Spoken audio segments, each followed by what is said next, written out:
ask ko lang po if need pa pong pumunta ng HR para sa salary loan or direct sa apps na mismo mag-apply. Shout out sa'yo, idol. Kung meron ka na pong RCBC Pulse account, ay hindi mo na po kailangang pumunta ng HR para po mag-loan sa RCBC po.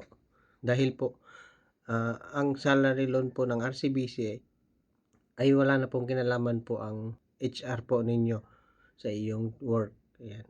Ang kinukuha mo lang po doon sa HR ninyo is yun pong payroll account number po. Kung sakali pong ikaw po ay magpapa-update ng iyong RCBC account. Kung sakaling meron ka na pong RCBC Pulse account at nilink mo na po yung iyong payroll account na 10 digits number, yun po yung ATM kung saan ka sumasahod. Magkaiba po yung card number sa payroll account number po. Ang payroll account po is yung 10 digits lamang. At ang card number naman po ay yung nasa harap ng iyong ATM card po na 16 digit. Yun po yung card number.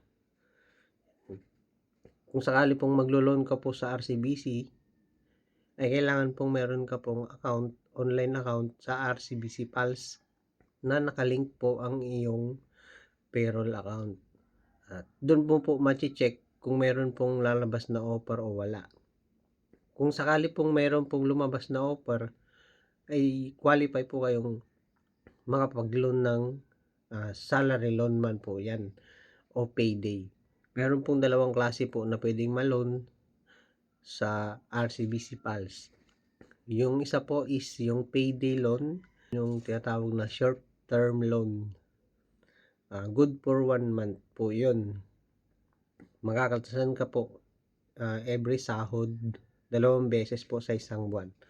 At yung isa naman po ay salary loan now. Yun po yung long term loan po na tinatawag. Maabot po ito hanggang 12 months. Yun po.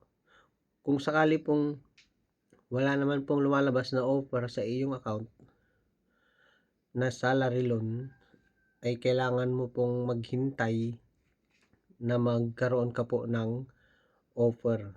Yun lang po yung magagawa natin. Kasi po, ang salary loan po ay hindi po lahat nabibigyan ng pagkakataon or hindi po lahat lumalabas po sa kanilang account yung offer ng salary loan. Kaya po kung meron ka pong salary loan offer agad, pagbukas mo pa lang po ng iyong RCBC Pulse account, ay congratulations po. Dahil makakapag-avail ka na po that time. Ora mismo, makakapag-avail ka na po ng loan mo. Yun. So, yun. Sana po nakatulong tong video na to. Ingat.